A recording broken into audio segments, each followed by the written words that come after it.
Welcome to Muscle News Weekly with me, Giles Thomas, and... me, IFBB Pro, Rosie Rascal. Rosie, how's your week been? Very good. I've been busy again.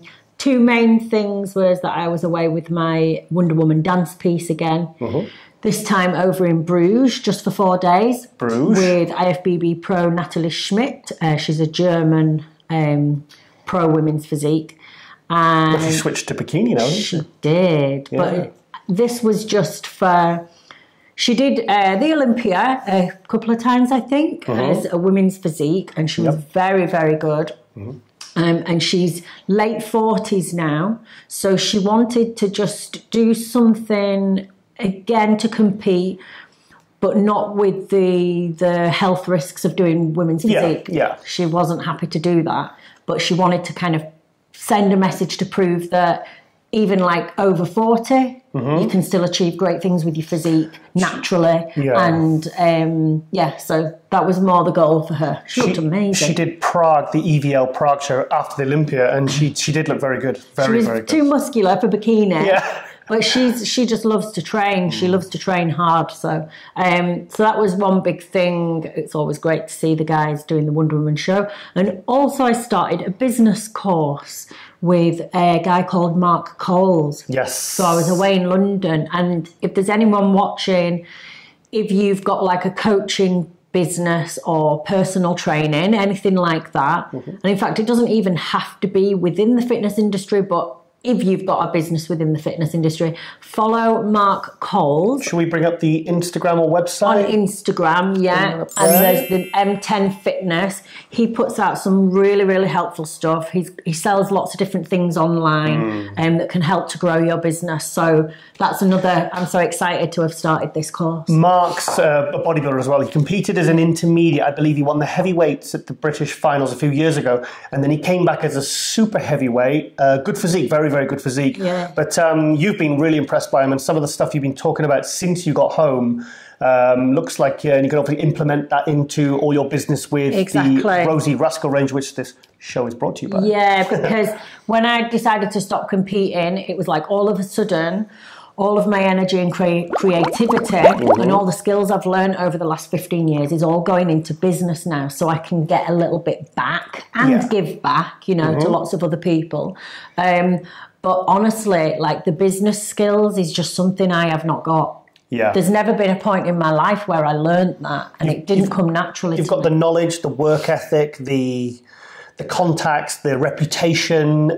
So really just applying business acumen to that is really going to benefit you. Just like the framework and structure that very successful businessmen and women all have within their business. And some of them, it just comes natural. It's the way they've always done it and they know no different. But I thought the next stage for me, especially if I want to grow this Rosie Rascal supplement range, because at the moment, things are moving too fast for my business knowledge. Right.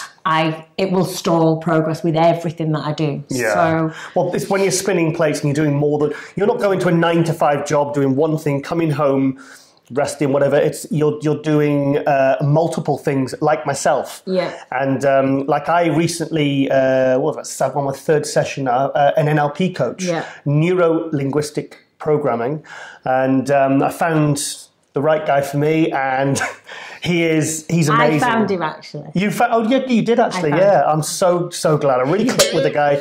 He's kind of like.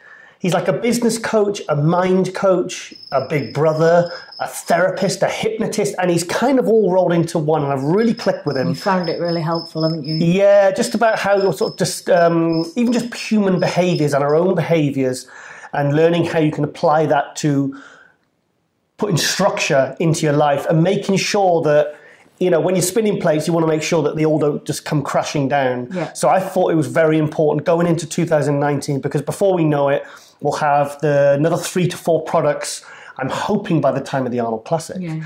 And it's been a very up and down crazy year for us this year. So yes, it has. I think I would definitely urge people, especially men, because I think in general women talk a bit more to each other, but men don't communicate in that same way where you offload troubles and anxieties. So I would really say if there's anyone that is kind of going through a bit of a turbulent time, to seek something like an NLP coach or CBT coach, just to chat things over and get a bit of perspective. It stopped me getting too overwhelmed by the supplement company, my new position with MD, with the, my column and all the different work I'm doing with this and other things, all the different things I'm doing with MD. And I wanted to make sure that I was efficient in every single area. So yeah, fantastic. Anyway, right, let's get into the bodybuilding talk. Now, obviously, I've had a pretty fun week. Yes, because AJ was back over. AJ flew over on Monday morning. He did actually send me a message. I was actually sat on the toilet Monday morning, and he said, all he messaged me was, "Don't freak out, bro." And I just thought, and do you know what? I didn't fall for it. I didn't fall for it because it was too early, and I knew that he hadn't missed his flight because I knew. Did it make you stop mid-flow though? Yeah, well, maybe for a split second, but you just hold it in. I got the job done. So yeah, and I said, why do you mean? He made a joke saying he hadn't washed his underpants and he was going commando at the airport. So haha, bro, what got you going or something? So anyway, yeah, so they flew in Monday morning. And we recorded the next 2 episodes, 3 and 4, of MD Global Muscle Radio. So, and it is going really, really well. You've, what do you think, having watched the first? Well, you've actually watched bits of 3 and 4, haven't you? Yeah. What's your opinion? Little bits. I really love it. The only one I've watched all the way through is the Phil one. I've watched half of the Flex Lewis one, and I've watched the intro of the new 2 before anyone else gets. I get a special because I get copied in on the emails before it goes over to the guy who pieces the 2 parts together. Because what we do is the idea was that me and AJ do an intro, host and co-host. We thought the first episode we didn't know how long we were going to go for. We thought, well, we'll do like a half an hour intro and then we'll get Phil on. We'll take a break. We'll have Phil Heath on, and then we'll see how long. And I was going. You see, the whole template for this podcast, because nothing's really been done like it in the industry. There's a lot of Skype stuff, but I wanted to do not an interview, but a proper podcast that you can watch on YouTube, and you can also download as an audio file, which we actually have on SoundCloud. I think we're going to get maybe onto iTunes as well. And so podcast is something you don't watch in one go, correct? I don't.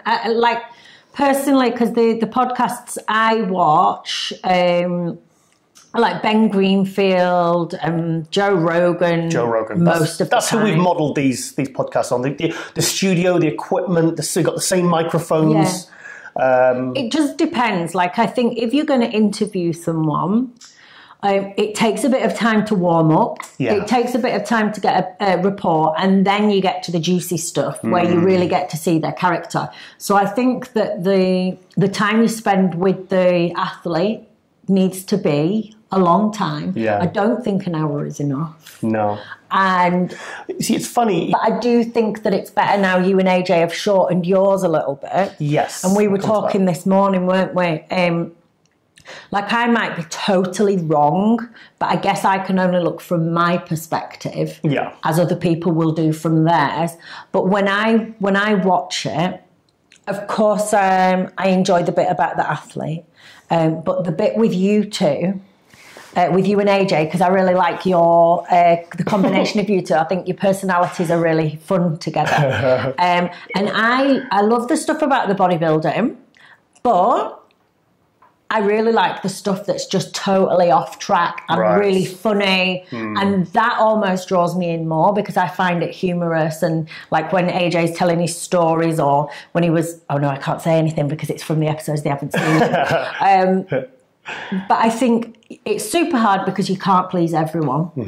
But if you can get a nice little mix of old school bodybuilding facts, like stuff for the die-hard bodybuilding fans, but also just totally random Yes, we certainly do random. Random stuff. That's the kind of the stuff that I start listening a bit more. So because the first episode we did, I mean, I think me and AJ did 1 hour and 15 for the intro. Then Phil Heath came on for an hour and he was on for 1 hour and 50, Phil Heath, which is amazing, absolutely amazing. And to be honest, once it went past that first hour with Phil Heath, he went up. I mean, it was good the first hour, but the next hour, that's the bit that I will be really... That's what I mean. It seems a shame. He really opened up. It seems a shame to cut it, to feel pressured to cut an interview short just because a few people have said it's too long. Because I think... In general, don't you think people would enjoy it? Well, the feedback was, 90% of the feedback was, once they actually got through it and, watched a bit, took a break and kind of got through it, they were really happy it was that long. Yeah. So, and then the second one, because we had Flex Lewis, me and AJ did a similar sort of length intro. And then when Flex Lewis came on, he was on for 2 hours and 15. Yeah. And I was the one who had to say, Flex, we can't take up any more of your time. I really appreciate it, because I didn't want to stop him because he was coming out, because he's never done a podcast. He's done documentaries for television. He's done for his DVDs, but he's never done an interview like that longer than maybe 10 minutes. Because I interview all the pros at the Arnolds and the Olympias, and you're talking between anywhere from 3 to 10 minutes. You can't, and when you've got so much going on around you, you can't really get into the really juicy details. So anyway, the second episode was nearly 3.5 hours long. Yeah. So the feedback was, let's try episodes 3 and 4 around the 2 hour mark. So anyway, cut long story short, that's what we've done. Right. So I think you just have to see how it goes and keep working on it, and you guys will relax into your own little niche of how you want to do it. And the good thing is that every episode has been so different. Yeah. The one that's going... In fact, should we go to the trailer for episode 3? Because we are filming this... We've normally filmed this on a Sunday. This show goes out on a Monday. But because the podcast is going out every Monday, and we're both going out tonight, we decided to record this on a Saturday and post on the Tuesday. So let's go to the promo for episode 3 with me and AJ. Perfectly produced by Pump Media. So check that out now. Hey everyone, make sure you check out the 3rd episode of MD Global Muscle Radio. We have none other than Zach King Khan. Isn't that right, AJ? Hard-hitting, dirty details, impressive stories. If you're ever gonna see one of our shows, this is the one. You said a 9.5. He went all in. Seriously, all in. You got to check this one out, guys. Don't miss this one out. Trust me. Don't forget to check that out. And obviously, we have episode 1 and 2. Phil Heath, the first episode, and we have Flex Lewis in the second episode. So if you want to check that out, get yourself over to the MD Muscular Development YouTube channel, or get it on SoundCloud as an audio downloadable. And I would recommend watch the whole thing. Rather pause it and watch. Don't just watch and click it off and skip. Watch it. Stop it after 15 minutes. Go out, take a protein shake, high-tech pharmaceuticals, come back, watch the rest. You don't want to miss anything because we are bringing the heat. We certainly are. See you soon.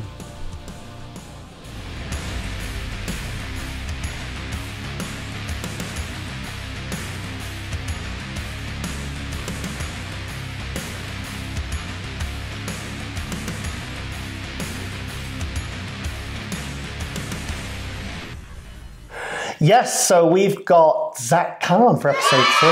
Yeah. Zach's obviously a very, very good friend of mine. I've known him 20 years. We've been good friends for about 12, and I was really thrilled. Do you know what the main thing was? Because I know Zach has this...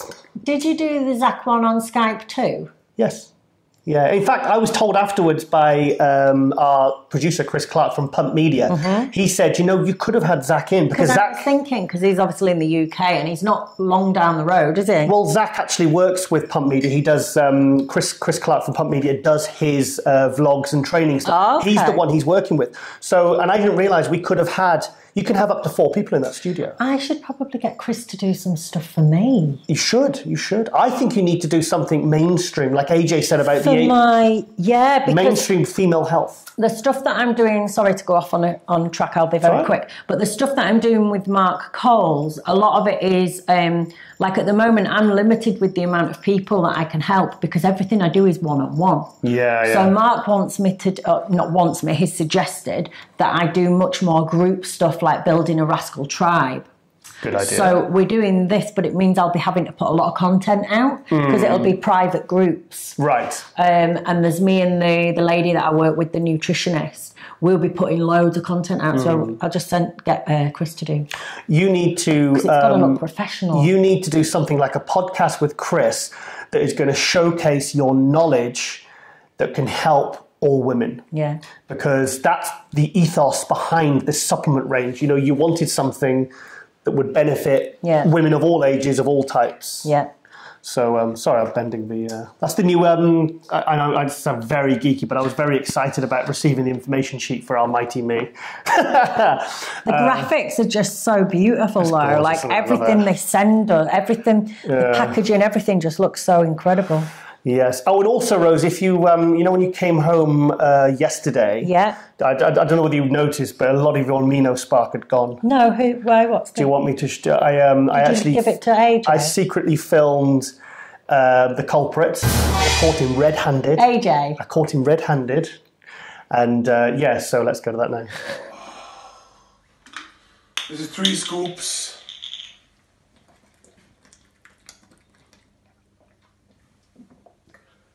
Wow, I feel energized. Yes, so it was AJ stealing your amino spark. That was actually about 7 o'clock in the morning, and he doesn't see 7 o'clock in the morning because I had to get him to get his flight, get his flight home.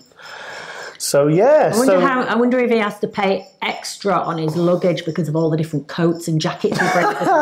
He brings like 3 or 4 different jackets to wear, doesn't he? Rosie, I'm not sure whether I should show a picture of what he wore for episode 4, but it's quite epic. Should we save that for next episode? Save it for next. Because we're going to do one more episode for 2018, and that is going to be released on New Year's Eve. You mean this one? Yes, this show. We're going to drink as well. I think... We should get some mulled wine and we should have like Christmas songs playing just quietly in the background. Okay. Well, I think I should have a big glass of wine and we just see where that goes. Oh my God. Let's just see where that ends up, shall we? Okay. Massive fight. Yes. Fast asleep with my maid's outfit on. Yes, just like last New Year's Eve. Right, okay. And also, I know... now, me and AJ are also becoming Instagram nerds. Yeah. So we decided, we were in the car and I put some devil music on, which he actually liked. Right. Some Stone Sour, so he doesn't like heavy metal, likes Backstreet Boys. And I said to him, he said, let's do an Instagram live with the music on. So obviously, me being the technical wizard I am, this is what we came up with. Save the music. There's no one there. Save the music. Okay, listen. Oh yeah, I'm gonna put the music on. Are we gonna wait till somebody comes on then, maybe? Where do you see when somebody comes on?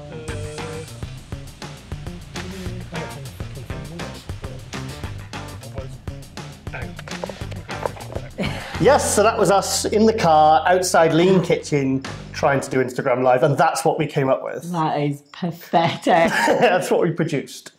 So I can show you how to do all the live stuff. Okay. Well, I figured it out now, but we were in a bit of... So we decided just to get to the studio and start prepping anyway. So, yes, so episodes 5 and 6 will be out first week of January. So check that out. And also check out the past episodes, like we said on that promo. Check out the Phil Heath. And you can also download it. I think that it's good as an audio file because...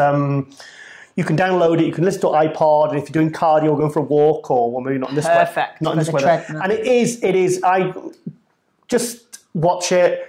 I'd appreciate any feedback because we want to make this show as big and as successful and as interesting and as informative as possible. So anyway, right, we need to move on quickly because we've got shitloads to get through. It's taken about half an hour to do it. Yes, yes. Okay, well, Rosie, what do you get if you cross Victor Martinez, Paul Dillette, and Sean Roden? What do you get? What can you imagine you would get from that? Something very beautiful. Something very beautiful. Yeah, they are kind of beautiful. The three of them, really. Say again, repeat. Victor Martinez. One of my faves. Paul Dillette. One of my faves from the olds. And Mr. Olympia, Sean Roden. You get a very just aesthetic physique. Well, this guy. Small waist. His name is Subisisu Cutello. He does say it right in the video footage coming up, but honestly... you think this guy is like them? My eyes popped out on stalks when I saw this guy. Now, he won the Sean Roden Classic in the Philippines recently, and obviously the photos are coming up, so instantly I followed him, I messaged him, and I said, well, we need to give you some publicity. He's 27 years old.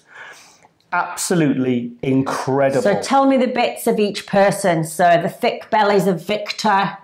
Well, he's got the shoulder width of Paul Dillette. Okay. He's got the couple of poses like the front lat spread and the kind of the lines of maybe Sean Roden. He's probably a bit bigger than Sean Roden. I think I might have seen a picture on your Instagram and his legs are like quads.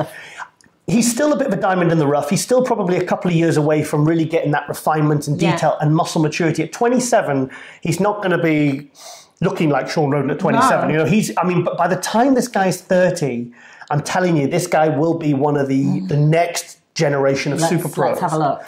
Now, I spoke to him yesterday. Funny enough, when I was waiting at the train station waiting for you, he was messaging me, and he sent over a lot of pictures and a lot of video clips that he'd already done because we only had one day. So I said to him, he says, look, I've got some already filmed and nicely edited footage I can send over. So this is what he sent us. So let's check this out. Sibusiso Cotello here, the kid Prodigy. We're about to do a very nice Friday session. We're going to kill arms and kill shoulders.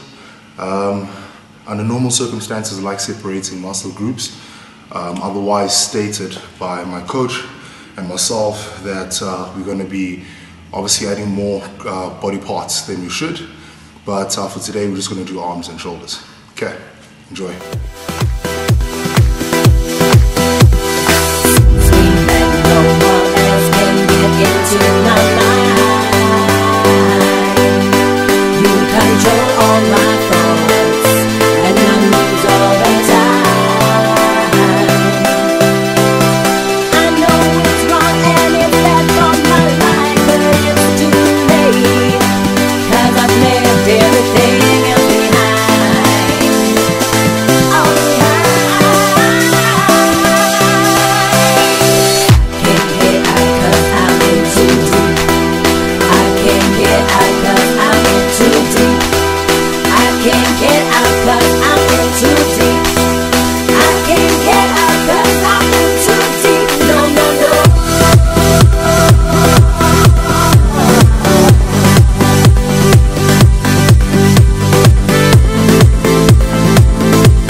Absolutely phenomenal. I mean, look at that.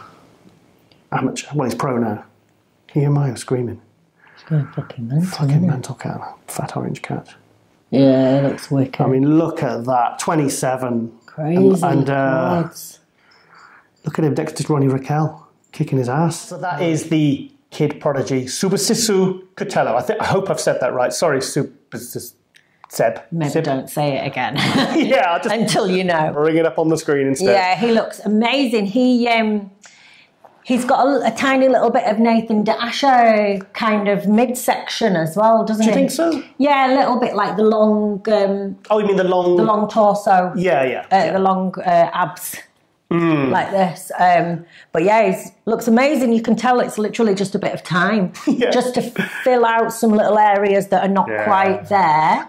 I and get that mature conditioning, because the condition's there. But like if you look at the picture of, say, Ronnie Raquel next to him, that maturity, the graininess, but that comes with time. Ronnie Raquel's got like 15, 16, 17, 18 years on him. So, yeah. So, this is a good one. I mean, we need more good open guys, because it is, it seems to be a lot of guys, new guys coming into the Classic, obviously with that being a new class, and the 212. So it's really exciting to see guys like Subisuto, guys like Nicholas Vulu. I know. I can't say it. We've got like maybe 3 or 4 athletes that we just can't seem to get them. Just bring it up on the screen. But anyway, he's so obviously in a future episode in the new year, I'm going to get him to do us a proper update. And maybe we'll do like a Skype interview, or because I really want to push find out a bit more about him. And he seems like a really nice guy. Came straight back to me, sent me a load of stuff. Seems very nice guy. And at 27, I mean, with that kind of frame, I mean, sky's the limit. What a beautiful physique, amazing. So excited. Quads. Yeah. Okay. So thank you there to Big Sib. That's your name now. Yeah, that's your name, Big Sib. Big Sib, Kid Prodigy. Forget about that. It's Big Sib. That's what I'm going to refer to you as. Okay, now this week we had the announcement for the competitor list for the Arnold Classic. So I'll just pop this up. I'll just pop it up for the Open, right? And then we'll discuss that briefly. Okay, so check that out.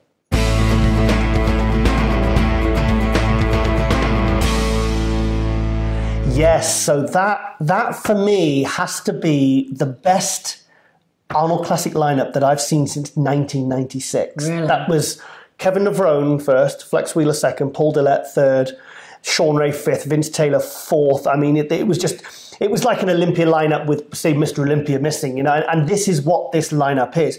I mean, you've got 4 past Arnold Classic winners. You've got 2007 winner Victor Martinez doing it. You've got William Bonac. Sorry, you've got 3 winners.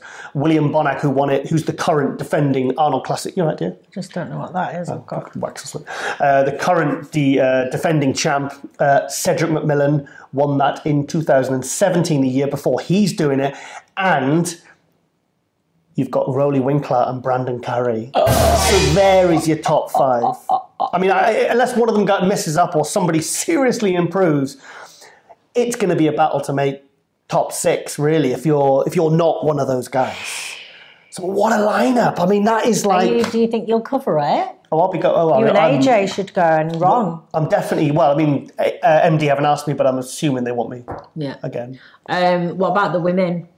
The women, the only name I flagged up on the women's physique was Natalia Coella, who took second to Shanique last year. Yeah. So I'd imagine she's looking to try and win that one. To get a win there, yeah. Big win. And there is which Brits are going, because I saw that both of our fitness girls, Emma and Kate, are going. Yes, Emma Pavley and Kate Errington. Yeah. And there's a bikini. I'm sorry, I haven't got a name. There's a British bikini girl who's doing the pros.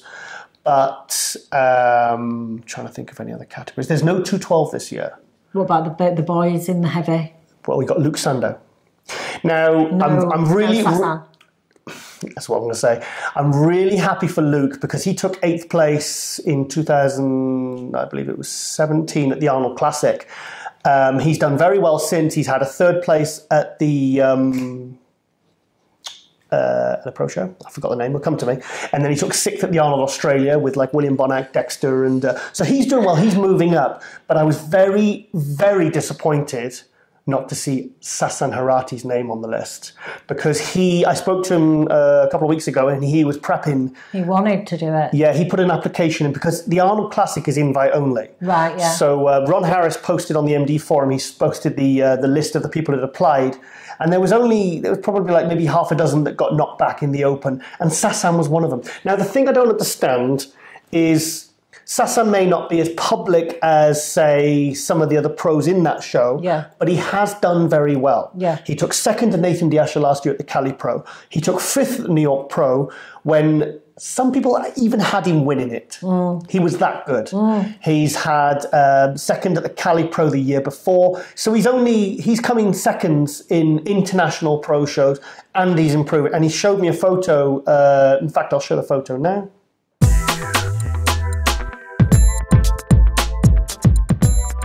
Yes, so that's Sasan before he even begins his prep. His legs are shredded. He's like 230, 240. I think he's one of the guys who kind of grows as he preps. But he's very disappointed not to be in the Arnold Classic. And I think, like I said, I don't want to be detrimental to Luke, but I feel like if Luke's already done it, and because they do pick it geographically, like you'll have like you'll have one or two competitors from a part of the world that you've never heard of that you know is possibly not going to do that great.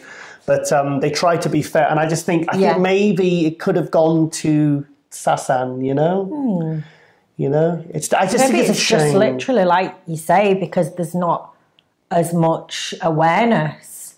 I don't know, like because the people at the top know who people are. Good. He's really good, Sasan, and I think he probably would have. He would have placed well because he's always on. He's always in condition. Oh well, there's always a reason for everything, and I think something better will come because of it. Yeah, I think that's the way I always try to think. Anyway, that's exactly what I said to Sasan yesterday. Maybe it gives him more time to make some more improvements, and then he smashes it later in the year. Let me just quickly show a couple of pictures of Sasan, just as a reminder, just so you know what I'm on about. If you don't know who I'm talking about, so check that out.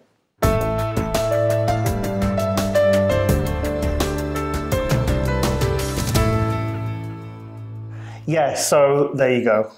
So, and I'd really like to see him get a win. Yeah, I'd really like to see him get a win this year, and I'd like to see, because I believe I think he's good enough. It's just literally a matter of time. I mean, it's like that.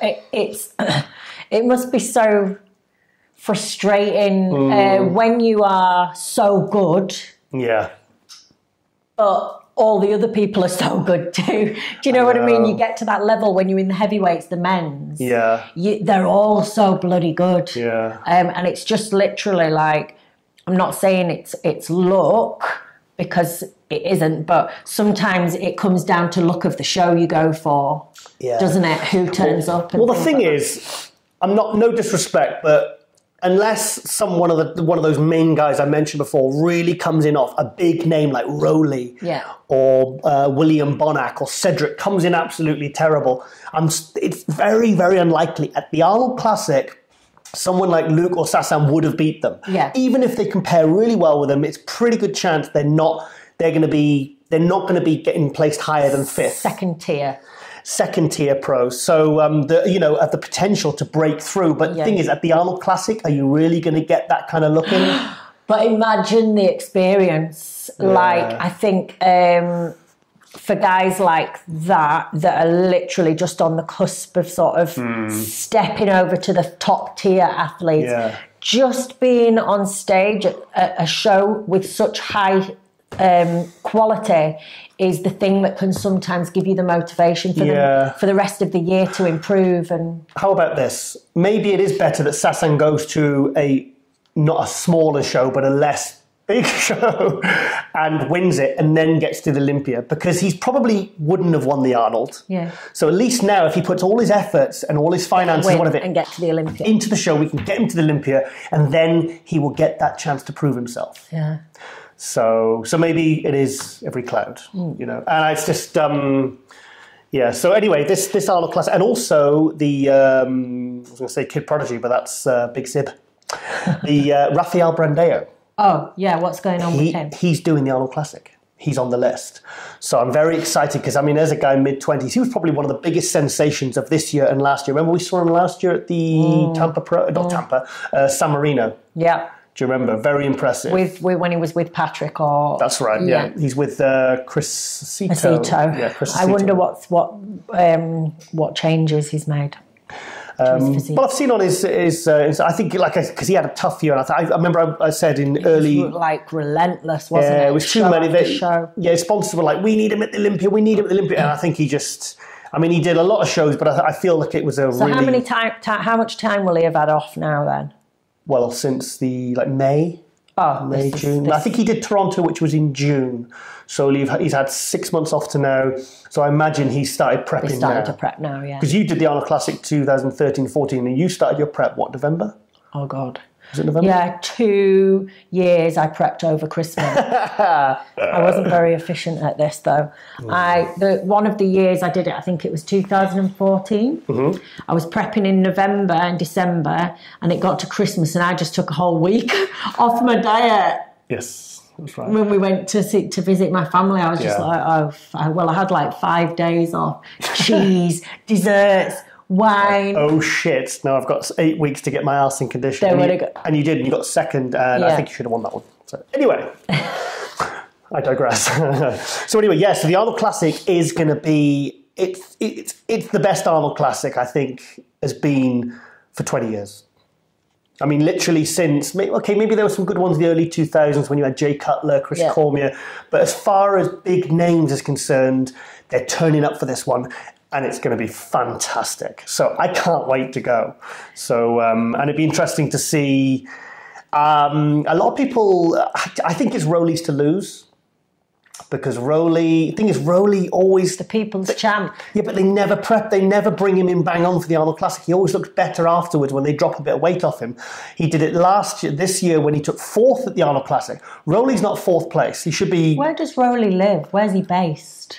Well, Kuwait. Oh, of course. He's in Kuwait, and he's originally from Curacao, so his family... I think he goes back and forth when he's not in Kuwait. Yeah. So, so I think it's Rowley's show to lose. I think Rowley at his best will beat Bonnock. I think he will beat Cedric. What about Cedric? Cedric, he's going to find it tough, this one. I think he's going to find it tough. You've got Brandon Currie, who is improving at a rapid rate. What does Cedric need to do? Does he need to come with something different? No, he looked good at the Olympia, but he... still took 9th. I mean, that's still top 10 in the world. Yeah. He was very disappointed, wasn't he, when he spoke to you? He was gutted. Yeah, yeah.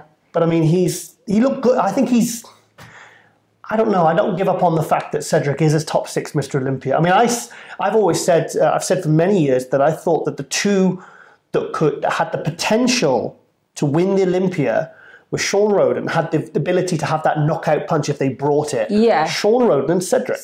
And I still stand by that. But, so there you go. Yeah. So it's going to be a tough one. William Bonnock, I mean, he won this year, looked absolutely incredible. He's like a 4th place. He took 4th at Olympia. He took 3rd at the Olympia. I mean, he's not slowing down. He's got Neil Hill in his corner, so he is going to turn up looking amazing.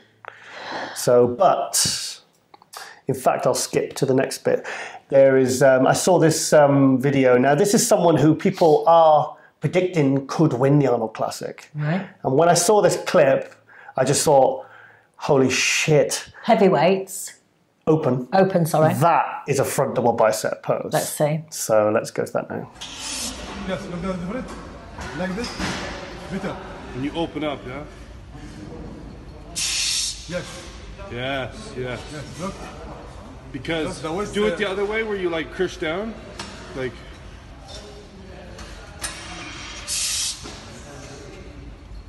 Look.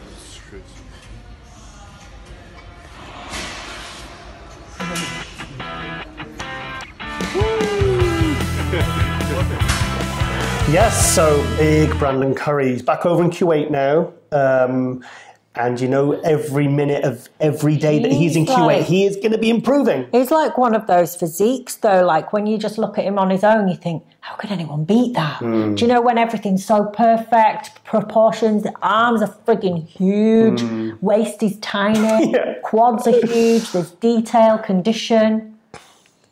You know what I mean? It's like, he is one of those physiques you think, that's unbeatable, surely. I remember Brandon Currie at the 2016 Mr. Olympia, and at the press conference, he qualified, and this was when he was weighing about, and Bob Chick kind of went to him last because he was kind of like sat there, and it's like almost like he felt like he didn't belong almost, and he just said, and they said there was rumours then that he might be dropping down to like 212. And he's like, well, I'll just see how it goes. Yeah. 2017, he decided to go over to Kuwait. He went over to Kuwait, and he took 8th place last year. He was in the first call out of the Olympia last year, and in the 2018 Olympia, he took 5th place. And to be honest, he stood out. He really stood out. I think he looked better on the first day at the Olympia this year. He's got a beautiful physique. But if he's stepped up, I think he potentially could win the whole thing. Yeah. It's whether he's improved enough to be able to step past guys like the A-listers, the big A-listers, the top 5 Olympia guys, like William Bonac, he possibly will beat Cedric, and also... I'm going to be rooting for Brandon, because I like that. That shape is just perfect. Yeah. Because I really love maybe it's because I'm short, but I really love the physiques where it comes right down into the little waist, and then because when you're taller, he's not that short. No, he's not. I'm not talking like 5'1" like me, but when you're more compact, your X frame is like literally instead of and then a waist. Yeah. And I really like that. Because William Bonac's lost a little bit of his, because he's got that much size on his frame now. He's lost a little bit of that. When you're shorter, it's too much when you get too big, because you lose the waist. It's tough. But that is the perfect. So yeah, it'd be exciting to see whether Brandon could step over William and Rolly, yeah. So it's going to be a hell of a show, that one. Absolutely incredible. And maybe like people wouldn't expect it still. They're not quite. He's still not quite on everybody's radar now. Yeah, he was 5th at Olympia this year, and he's the one. He could be the breakthrough athlete of 2019. And but how cool would that be to see all these new champions? So so we should start making our own awards for people. Muscle News Weekly. Well, we'll do one in the next episode. Bodybuilder of the best newcomer. Yeah. Bodybuilder. Our own people's champ, but it's just us two that vote. Episode 34. You've heard it here first. Yeah, we're going to start handing out some. That's awards. What I'm saying is we'll do that for the New Year's Eve episode. Okay. So we'll make that the main focus. That could get a bit crazy though if we're drinking. Because there's no shows in the next couple of weeks. It's going to be Christmas, so why don't we do a recap of 2018? Okay. And we'll give out our own awards. I'm going to just give a load of awards to my friends. Yes. Be drunk. Yes. And this one goes to... I love you, man. You're the best. You were there for me, man. Yeah. So when my tyre burst on my car, you were there. What's this got to do with bodybuilding? Okay, on to the first athlete update. Now, if you've watched episode 2 of Global Muscle Radio, I had to think there. Flex Lewis talks about an Italian bodybuilder, a fellow Team Yamamoto, who is sponsored by, contracted by, a Italian bodybuilder who placed 4th and 2nd in the recent pro shows in Italy, 4th in Italy, and then he placed 2nd, what's the one after? Oh, Romania. 2nd at Romania. Italian bodybuilder called Andrea Presti. Now, Andrea had been part of Yamamoto, I knew was coached by Mauro Sassi. And Flex Lewis talks about him a lot in the episode 2 because Andrea flew over to train at Flex Lewis's Dragon Lairs gym. Yeah, they hang out a bit. Yeah, hang out, and he had him guest pose at his Flex Lewis Classic. And this guy's impressive. So I reached out to Mauro. He speaks pretty good English, as you can see in the update coming. And pardon me. And yes, so I've got a bit of footage, update, and a bit of footage of him with Neil Hill and Flex Lewis out in Florida. So let's go to that now. Hello guys, thanks for this opportunity to present myself. My name is Andrea Presti, I'm 31 years old, I'm from Italy. I'm supported by Yamamoto Nutrition, the most important Italian company of supplement. I started my bodybuilding career in 2012, and since 2014 I'm with my actual coach Mauro Sassi and with my actual team, the Team Stones. My first FBB competition was in 2015, and last year I won the overall in the Diamond Cup Malta and the Olympia Amateur Spain. I earned my pro card. After that, I stopped to compete for 14 months because with my coach we decided to try to keep more size because competition was good, so shredded, so hard, but to compete with in the pro class we need earn more size. This year I had my pro debut in the George Farah Classic, and with 4 kilos more to my last amateur competition in Spain last year. We are so happy because we try to have more size, but to have the same condition, and the result was very, very good. After that, 2 weeks ago, I competed in my second pro show in Romania Muscle Fest, and I'm arrived in the 4th place. I'm very happy because I'm on stage with very, very, very strong competitors. A very big name like Brad Rowe, Max Charles, Clarence Davis, and for me, the 4th and the 2nd place is a very, very, very incredible result. My dream, obvious, is try to go on the Olympia stage. Actually, I have 6 points, and with my coach, we decided to try to have this qualification next year, and we decided to go to compete in the 4 competition in the 2019. Surely in Tampa and in Puerto Rico, and other 2 competition in the I think in the spring. So this is my short story, my short presentation. It's a very honor for me have this possibility, and thanks to MD to this interview. Thank you very much.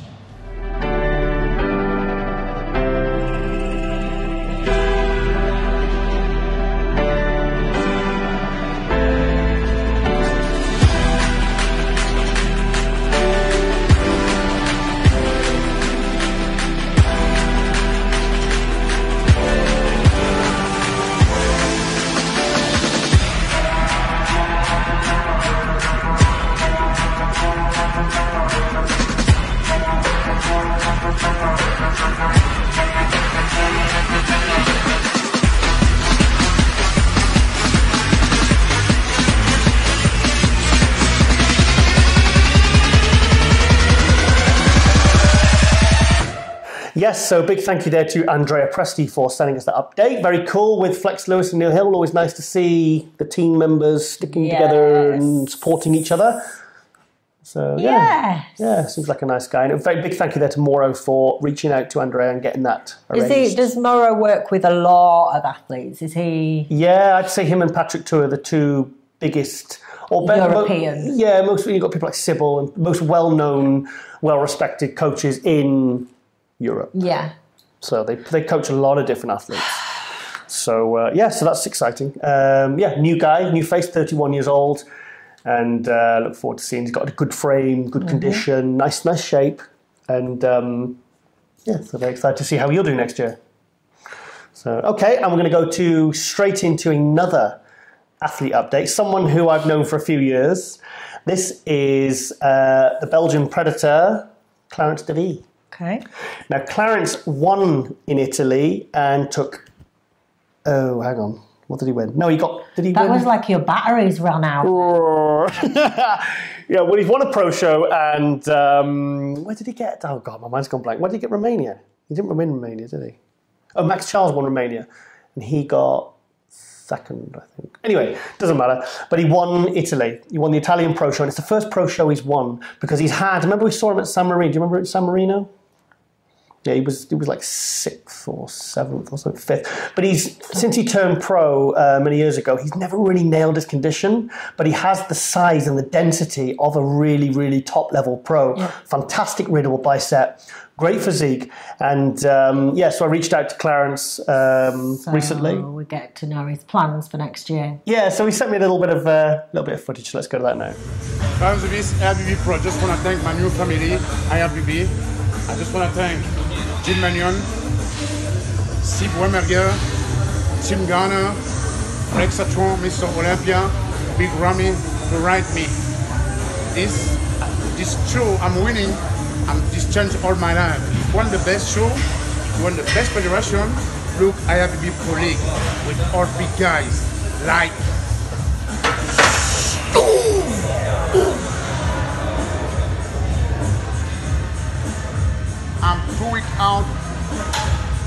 Mania.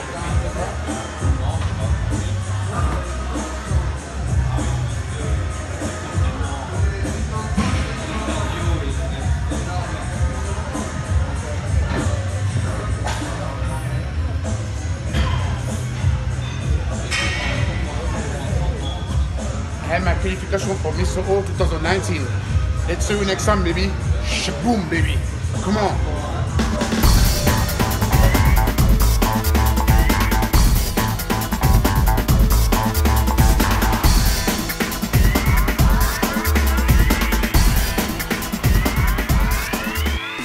Yeah, so that's Clarence. I remember Clarence now. You remember Clarence. And now the good thing is he's now qualified for the 2019 Olympia. So he's buzzing. Wow. So, and he's been prepped by, as he said in the video there, he's been prepped by, and in the picture you saw, sure. He's prepped by George Farah.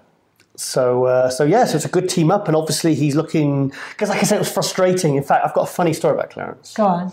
2011 Arnold Europe, the first ever one. Yeah. I was there. I was sat about 4 seats away from Arnold himself. Yeah. And I was doing the play-by-play for MD with Flex Wheeler. And there's a bit, Clarence comes out to pose, and there's a bit when he kind of goes, kneels down to the floor, puts his head down, the music stops. And then all of a sudden, this music booms out, and the music says, "Fuck you, motherfucker!" And he jumps in the air, and he does the box splits. You know, like you do, the side, the Jean-Claude Van Damme splits. Yeah. Jumps up in the air. Everyone gasped. Flex Wheeler went, "Oh my God." He says, "He will get suspended, he'll get banned, he'll get this." So anyway, everyone's kind of like gasping air. I look over, Arnold. Yeah. Arnold thought it was hilarious. Fuck you, motherfucker. Yeah, he was like laughing. He was bent over laughing so hard. It was so funny. And I was just like, Flex said, "Well, it doesn't look like Arnold's that bothered." No. So, and I think after that was the night afterwards, because Alvin Small, British IPB Pro, making his comeback next year at the New York Pro, huge. We all went for food afterwards. And it was really nice, me, him and Clarence. And that's the story.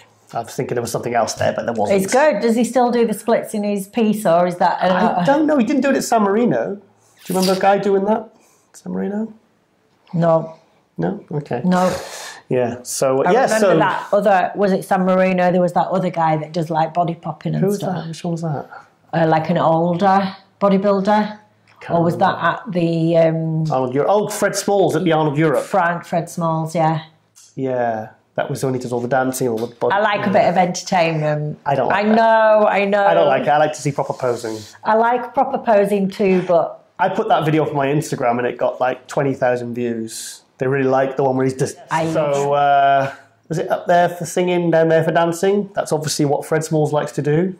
What? Isn't that the phrase? Up here for singing, down there for dancing. Have I just gone off on a complete tangent? I've never heard that phrase. Have I just made that up? Have I just made that up? I think you've made that up. Yes, bro. Yes, bro. Private joke.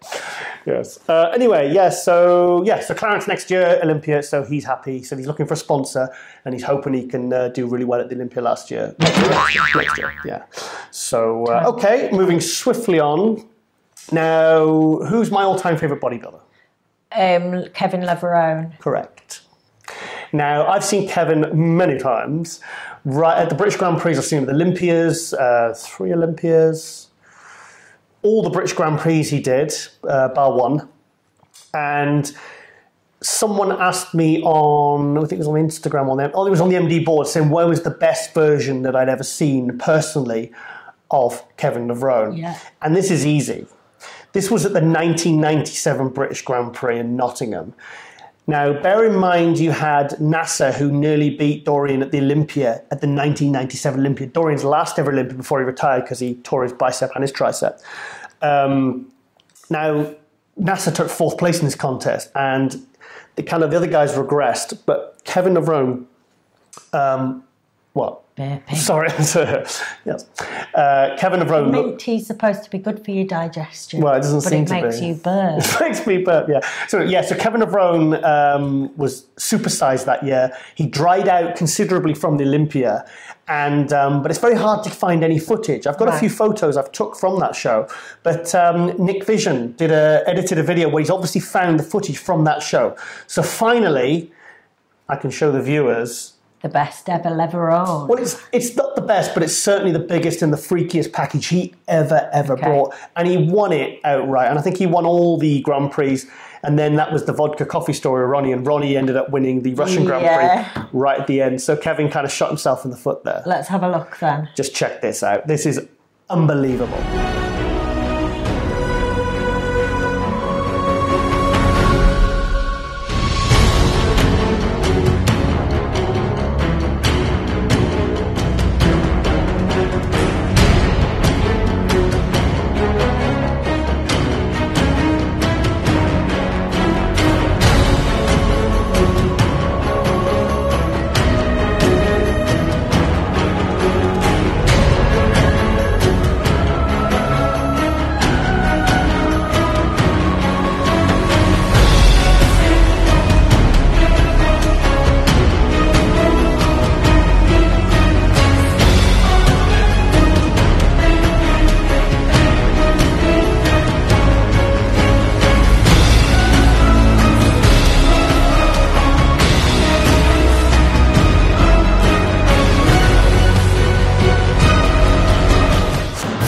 So that is supersized Kevin Navrone. Now, I actually saw, before anyone, I saw Kevin backstage because I was actually doing the photos report for Muscle Mag at the time, back in 1997, 21 years ago. And I was looking, because there was a main backstage area, but in Nottingham, the Royal Centre. Yeah. And all the pros are in there. Lee Priest, Charles Claremont, Chris Cormier was doing chin-ups on some scaffolding. Jean-Pierre Fuchs was there. NASA was there. Paul Dillette. And then there's like a little... there's a little corridor where I went up and there's a couple of dressing rooms. And that was when I bumped into Vince Taylor, who was just out in the corridor looking, just checking himself out with his Cybergenics cap on. And I looked in one of the end dressing room and Kevin Navrone was in there. And he was just getting tanned up and straight away I could see what he was looking like. And I was just like, whoa. So I came out, went back down to the audience and everyone was like, oh, what have you seen? You've seen that? And I just had this really shocked look on my face. And I was like... Game over, guys. Game over. What? NASA? Paul Dillette? I went, no. Kevin Navrone's going to win this. Hands down. Moving on now to... Now, as everyone knows, I'm a Kamal fanboy. Yeah. Complete and utter Kamal fanboy. I think he should have been second at the Olympia this year. I do believe he will be the front runner for the 212 Olympia next year, now that Flex Lewis is no longer a 212. So I also stay in contact in the interest of fairness. Obviously, I stay in contact with all the 212 pros. And I speak to... We love the 212 guys. Yeah, they're amazing. The runner-up to Flex Lewis, who beat Kamal at the Olympia this year, Derek Lunsford. Yeah. No, so Derek Lunsford just sent me this little bit of, just a tiny little bit of a teaser update, how he's looking now, because he just seems to be getting bigger. He doesn't seem to be putting any body fat on. So just a little mini update. So just check out how Derek Lunsford is looking now. Good stress for the best. Best in the world. Lost a chance to step up.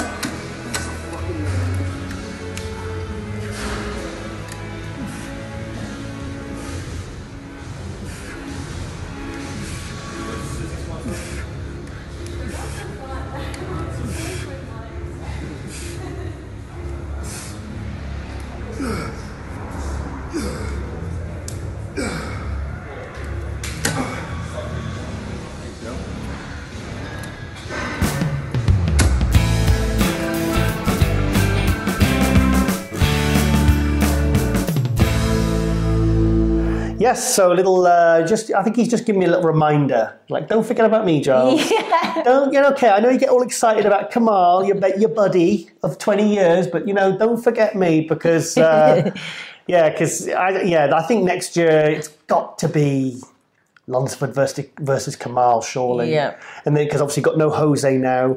Dave Henry's still looking good. I think some of the guys that are going to move up next year, I think Sean Clarida is going to be in the top 5 next year. I think Dwayne Quamina has definitely got potential. I think to move from 10th, certainly at least several spots higher. We have, who else? Ricardo Currie. Ricardo Currie went from 10th to 9th. Nicholas Vulliard, he was 12th this year. I thought actually he would have been maybe around about 8th place this year because he looked that good. But if he can hold that size back, and he can actually squeeze himself down to the 212, yeah, I'd be very surprised if he's not halving his placings at least. Yeah. Because he is, well, freak factor, eh? Yeah, and a but bit shape too, nice shape. Has got a nice shape, and also he's got once he gets a bit more muscle maturity, because he's still only in his mid-20s. Yeah, but Jesus Christ, the detail on him already. Yeah. He's got one of those physiques that's like, he needs more stuff on there that no one else has. But he still needs quads and stuff. He needs more detail. He needs more detail and muscle maturity and separation, which will come through time. Yeah. Maybe he'll get that in the next year. The thing is, if you're holding yourself at a certain body weight and you're not letting yourself it's like Sean Ray when he was competing in the Open, he got better over the years, but his physique didn't really get any bigger, but it got better at the same body weight, refined it, separation, quality, symmetry, keeping the waist small, keeping the stomach flat. So there's other ways to improve your physique other than just getting bigger and bigger and bigger. Yeah. You mean... Yeah. Sorry, you mean muscle, not like bulking off season? Yeah, because obviously he has to... too hard to get it down, isn't it? Like Flex Lewis really has been outgrew the 212 even the first year. There's been a struggle to make it down, but yet his physique has got better. Yeah. Is that fair to say? Yes. Okay, Rosie, would you like to talk about a subject that you're... Oh, yeah. So I did a little live. I do live every Monday on my Instagram. Check it out on... Which one? Both of them? Or both. I mix it up. Right. I mix it up. So just to clarify, you put it on your main...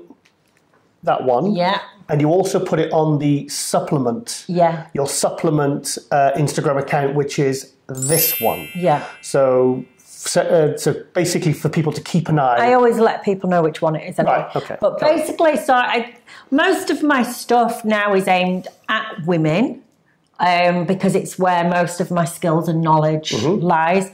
But it can be from like a professional bodybuilder that I'm helping down to like a woman who is just sort of getting into fitness.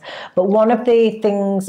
So I talk about lots of different things. I talk about eating disorders. I talk about rebound after a competition. And one of the things a lot of people were asking me questions about was anabolic steroids for women.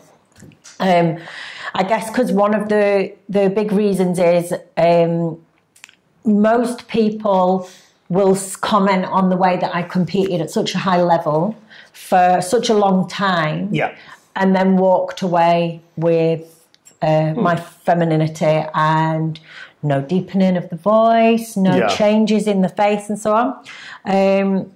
So I guess people want to know how you do this. How do you get to that level, bodybuilding, and progress your physique consistently without fully sacrificing all the other things? How? So there's lots of different things, and actually in my next MD column, I think it'll be the February one.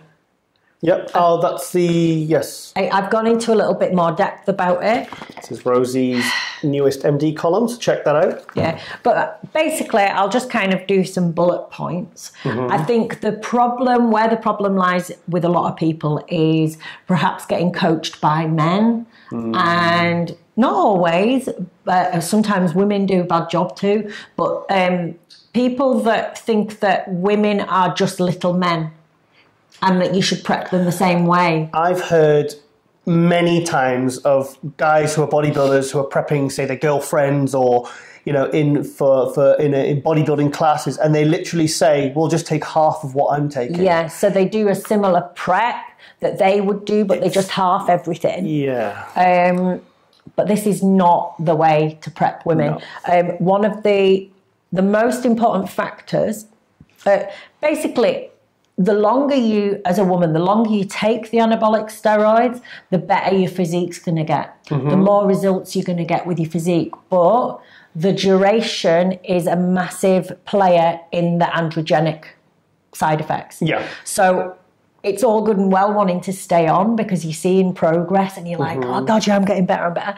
But the longer you stay on, even more so than the amount, Right. That it's the testosterone, the increase in testosterone in your body, the duration with women is the serious part. Right.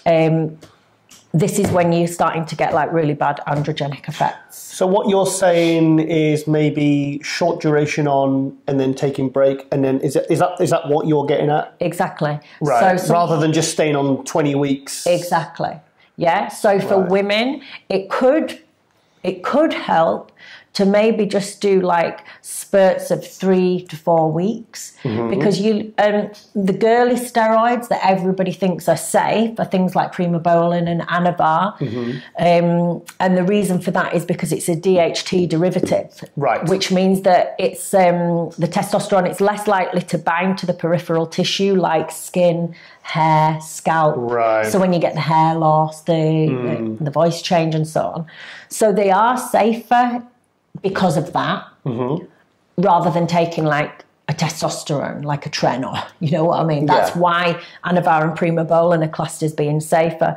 But then the problem that you have is people think it's safe, and they'll abuse that, right, and stay on it longer, or increase the dose to dangerous levels. So I hear of women taking Winstrol or Anavar up to like 50 milligram a day.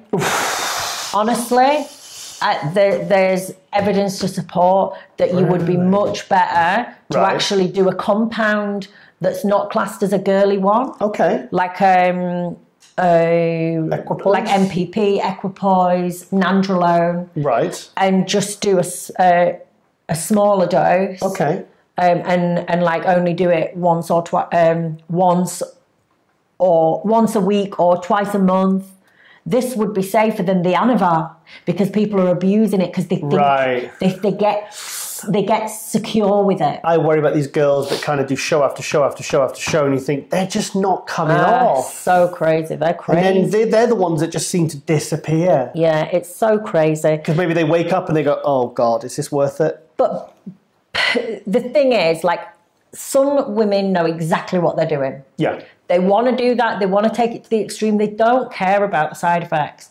And I have no problem with that. Yeah. Because that is what they're choosing to do, and it's their life. Yeah. But what I do worry about is the girls that aren't fully aware of what they're doing. They are not aware of the changes that are happening. They have no one to talk to ask, is it normal that my clitoris is twice the size this week? Okay. Is it normal that I have a gruff voice all week? Yeah. Why does my throat feel like I've got a cough constantly? It's good to have a coach that really knows about female anabolic use, that can guide you and say, you need to take 2 weeks off now. Yeah. Quickly, before the side effects settle in. Because and the side effects tend to happen in chunks, like the same as your muscle grows, almost like it'll be happening. You don't really notice, and then all of a sudden, there's some serious side effects there. I've heard so many. I've seen so many people, I just think they must not be aware. No, they're not. And no one say anything around them, or maybe because those people see them every day, they don't see the gradual changes. Yeah. Like, I remember once there was a video on Facebook, and it says, I sound like a man, do I? And I watched the video, and she did. She had a deeper voice than me. Well, I think one of the things that I was talking about is really important for women to know that when you are getting into taking anabolic steroids, and of course, when you want to improve your physique and get to that level, you kind of have to do it. That's part of it. No issue with that, quite obviously. Yeah. But you have to be aware that you are actually taking part in sports-based gender transformation. Right, okay. A man produces around 10 milligram of testosterone every day. Right. And a beginner bikini girl cycle would probably be around 10 milligram of Anavar a day. Right.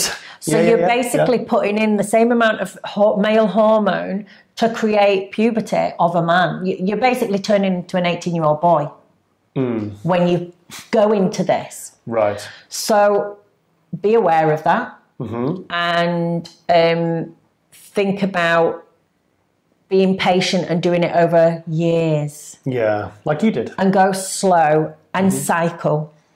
On, off, on, off. Watch out for the side effects. Facial hair thinning, voice deepening, croaky voice. Sounds like you've got a cold and constantly got a lump in your throat. This is when your vocal cords are changing shape permanently. This never goes back. Rosie, I think also partners, friends, trainers, coaches, people in the gym even all maybe need to take a little bit of responsibility to their friend, partner, whatever, and just let them know, because these things are very hard. It's very hard. Yeah, but typically they are reversible. Most things are quite reversible. I've seen pictures of you a few years ago that you look completely different now. You don't still look like that. No. You just look like a normal girl in the face now. But there was times when, you know, like videos or whatever, and you think, ooh, I look at it now and it's like, say, from 4 or 5 years ago, 3 years ago, and I think, oh, I can see a little bit of... Also to think about things like using clenbuterol for women, because clenbuterol is anabolic for women.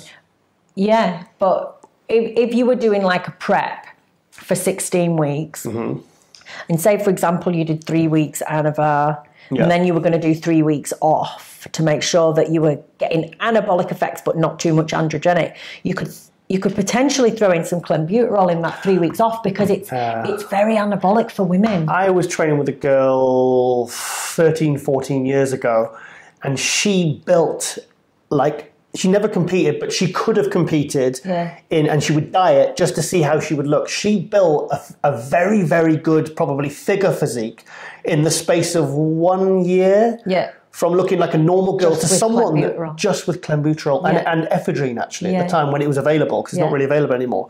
But she would take probably too much clenbuterol, but she did build a lot of muscle just from that. Well, if you were doing like a 16-week prep... And she had no side effects at all. You don't do off clen. Exactly. But if you did a 16-week prep, you could work it out that you were actually only on anabolics for 9 weeks instead of 16. Right. And that is where you're going to get, I think, the most benefits of the physique changes with the positive to negative ratio safe. It's striking the balance, which is something that yourself, people like Juliana Malacan, Danny Reardon, have all successfully really managed to kind of like walk away from as well. But also, just as well, quickly, just to remember that actually some of it is genetic potluck. Yeah. You could get one girl because of genetics that could smash the anabolics and get no side effects, and another girl that could take hardly anything,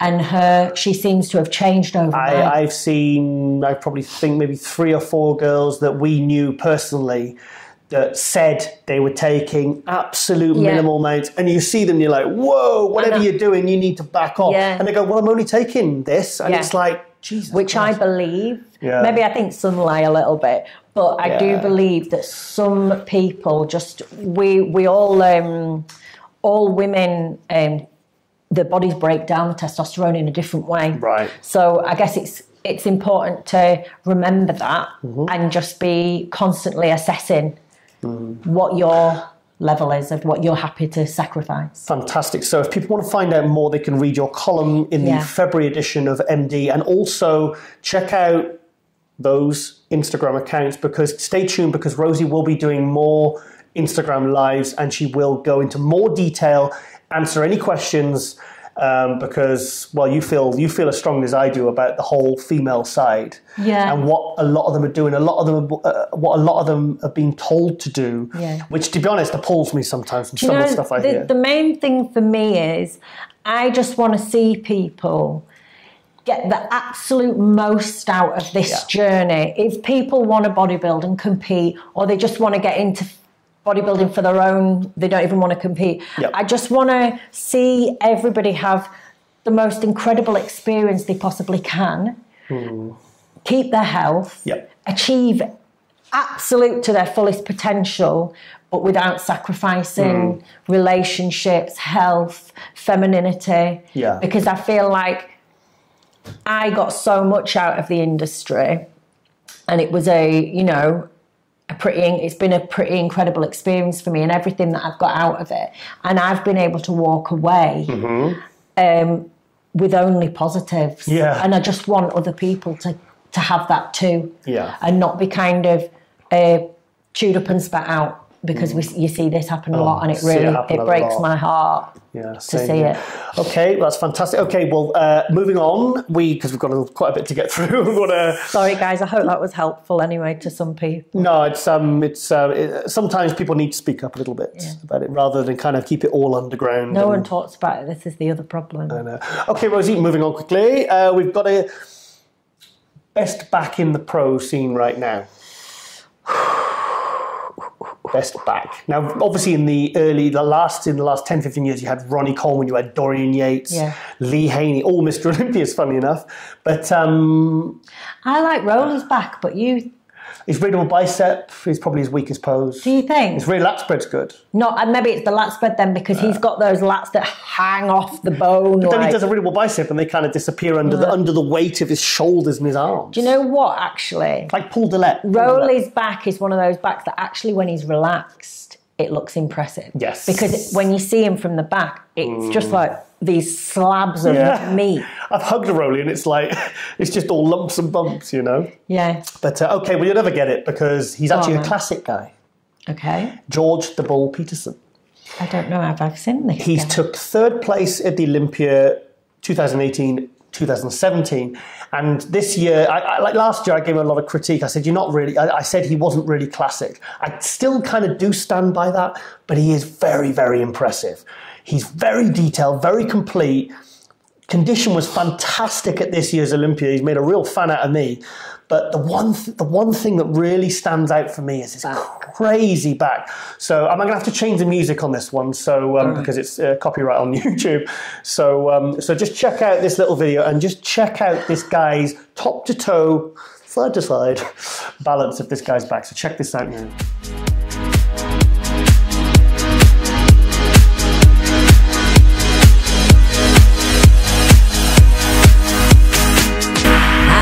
Diagnosed, the sugar coated crazy, and everybody knows that you can save me, 'cause I like it, and I'm losing control, and I've half lost my soul, and I'm living in this limbo. I'm sugar coated crazy, I'm sugar coated crazy.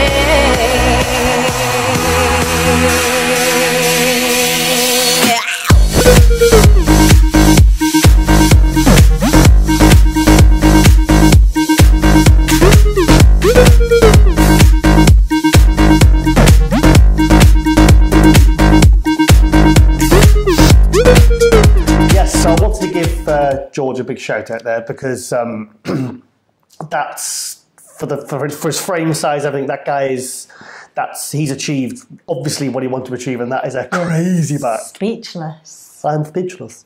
Yes. Okay, moving on quickly. Obviously, one of the other big stories of 2018 in recent months has been Neil Hill, Flex Lewis's coach, and William Bonac's coach, taking on Rami, Big Rami, as a client. What's the word on the street? How's it going? Well, actually, I talk about it in my MD Global Muscle Buzz, my new MD column, which is also out in the February edition. When are you getting Neil Hill on? Neil Hill in the new year. Or Rami? I'd love to get both. On the radio show or this? Well, either, both. Radio. Yeah. I don't want to get Rami on, and then I think his English is pretty good. But yeah, so I talk. Could have someone. Oh no, that's like. But Neil and I. That's like for deaf people, sign language. Yes, I don't think. I don't think it's not going to help anyone having someone down at the bottom going possibly like that. Not. No subtitles, maybe. I don't know. No, it wouldn't work. No, his English is good enough. But yes. So anyway, I interview Neil briefly for the news piece in my new Global Muscle Buzz column in February, so you probably won't get that till January. But yeah, so it's not really much of an update. I just wanted to show a Nick Vision clip. They've got some great columnists now in MD, don't they? Yeah, you got Franco Columbo, Rosie Rascal. Rosie Rascal, I've heard of her, but I don't know much about her. Ronnie Coleman. She's very, very underrated. Yes. Okay. Well, the whole reason I brought the Neil Hill Rami thing up is because I wanted to show a really cool video of Rami, and I want to give him some props because there's such a big question mark over Rami now. He was second in 2017. People are going to be going crazy to wait and see what he looks like. Dropped down to 6th last year. Managed to pull it back physically. Do you think he could win? Managed to pull it back physically for the finals at the Olympia this year, but it was too late. Too little, too late. If he'd looked like that at the judging, maybe he'd have placed higher. Where do you think he'd have placed if he'd have come back like that, but at pre-judging? 4th. Okay. I think he'd have beat Bonac. Okay. William was he was on, but he was, with William, it's all in the, it just wasn't quite, maybe 2 or 3% off. I think he possibly would have beat William based upon the fact that Rami beat him the year before and he beat him at the Arnold Europe, which we saw. And the fact he is incredibly popular. I don't know. I think he would have been, him and William would have been battling out for 4th. I don't think he'd beat Rowley. So let's go to the Nick Vision clip of Big Rami. So check this out now.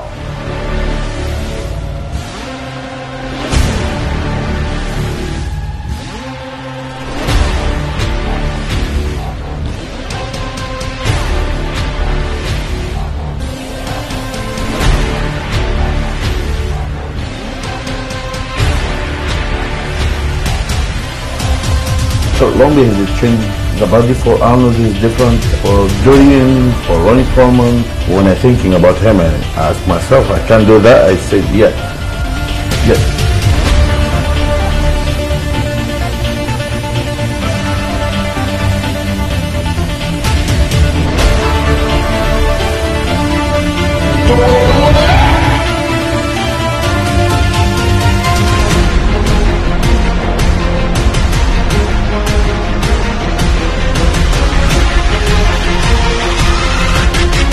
Yes, so very interested to see what 2019 will bring for Rami and Neil Hill. Now, if anyone can get Rami looking bang on, it's going to be Neil Hill. I think he just needs to adjust the physique as well. Yeah. Bring those legs down, bring everything, bring the waist in, and if he does get in, which I'm sure Neil does get people in condition, he'll look sensational, and I'm sure he'll be back up there in that first call out. Okay, well that'll do for me then. Yeah, I think we'll wrap it up. Yeah, because it's going to be too long otherwise. The battery's going to go down. Yeah, that's the only reason I'm speeding it up. So we waffled a little bit. We waffled a little bit. Yeah, and I'll talk about my column. And there's a couple of things I'll leave till the New Year's Eve. We'll leave till the drunken one. The drunken episode of New Year's Eve. So we should do a live one.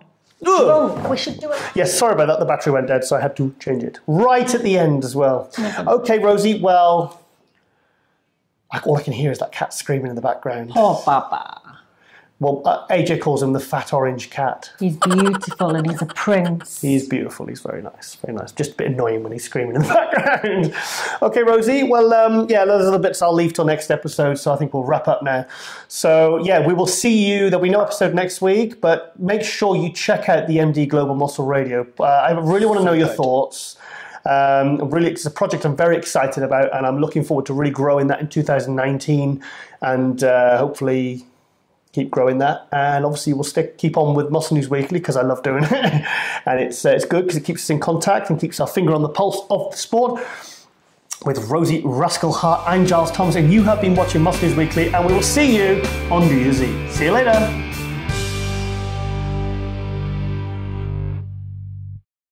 We have the man beast AJ in his natural habitat, representing Giles Rosie show. We're live from the studio. We're going to interview Zachman. Be sure to check out Giles and Rosie's show. Holla at your boy.